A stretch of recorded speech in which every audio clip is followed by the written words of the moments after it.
بسم الله الرحمن الرحيم. الرحمن علم القرآن، خلق الإنسان علمه البيان. الشمس والقمر بحسبان، والنجم والشجر يسجدان. والسماء رفعها ووضع الميزان، ألا تطغوا في الميزان، وأقيموا الوزن بالقسط ولا تخسروا الميزان. والأرض وضعها للأنام، فيها فاكهة والنخل ذات الأكمام، والحب ذو العصف والريحان. فبأي آلاء ربكما تكذبان؟ خلق الإنسان من صلصال كالفخار، وخلق الجان من مارج من نار. فبأي آلاء ربكما تكذبان؟ رب المشرقين ورب المغربين، فبأي آلاء ربكما تكذبان؟ مرج البحرين يلتقيان، بينهما برزخ لا يبغيان. فبأي آلاء ربكما تكذبان؟ يخرج منهما اللؤلؤ والمرجان. فبأي آلاء ربكما تكذبان؟ وله الجوار المنشآت في البحر كالأعلام.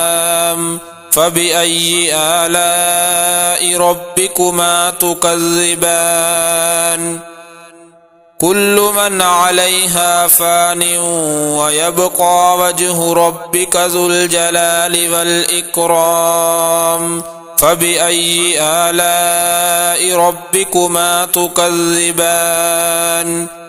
يسأله من في السماوات والأرض، كل يوم هو في شأن. فبأي آلاء ربكما تكذبان؟ سنفرغ لكم أيها الثقلان. فبأي آلاء ربكما تكذبان؟ يا معشر الجن والإنس إن استطعتم أن تنفذوا من أقطار السماوات والأرض فانفذوا، لا تنفذون إلا بسلطان. فبأي آلاء ربكما تكذبان؟ يرسل عليكما شواظ من نار ونحاس فلا تنتصران. فبأي آلاء ربكما تكذبان؟ فإذا انشقت السماء فكانت وردة كالدهان. فبأي آلاء ربكما تكذبان؟ فيومئذ لا يسأل عن ذنبه إنس ولا جان. فبأي آلاء ربكما تكذبان؟ يعرف المجرمون بسيماهم فيؤخذ بالنواصي والأقدام. فبأي آلاء ربكما تكذبان؟ هذه جهنم التي يكذب بها المجرمون، يطوفون بينها وبين حميم آن.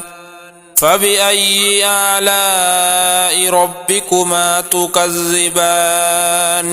ولمن خاف مقام ربه جنتان، فبأي آلاء ربكما تكذبان ذواتا أفنان فبأي آلاء ربكما تكذبان فيهما عينان تجريان فبأي آلاء ربكما تكذبان فيهما من كل فاكهة زوجان فبأي آلاء ربكما تكذبان متكئين على فرش بطائنها من استبرق وجنى الجنتين دان فبأي آلاء ربكما تكذبان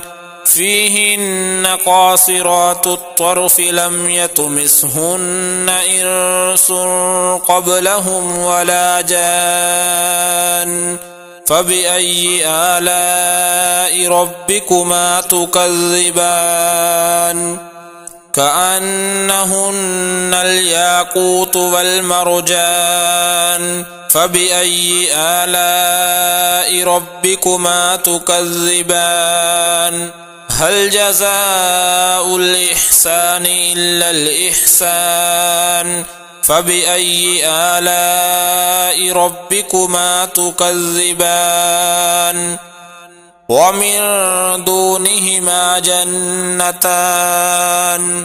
فبأي آلاء ربكما تكذبان مدهامتان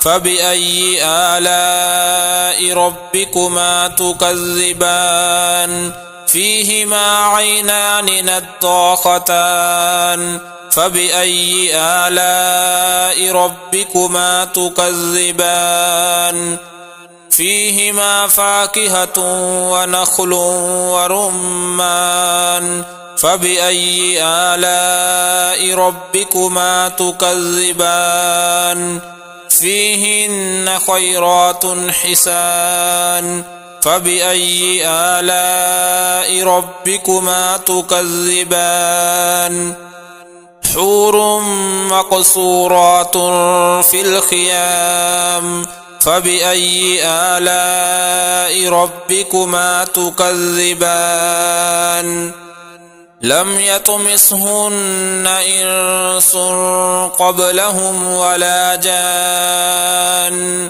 فبأي آلاء ربكما تكذبان متكئين على رفرف خضر وعبقري حسان فبأي آلاء ربكما تكذبان تبارك اسم ربك ذي الجلال والإكرام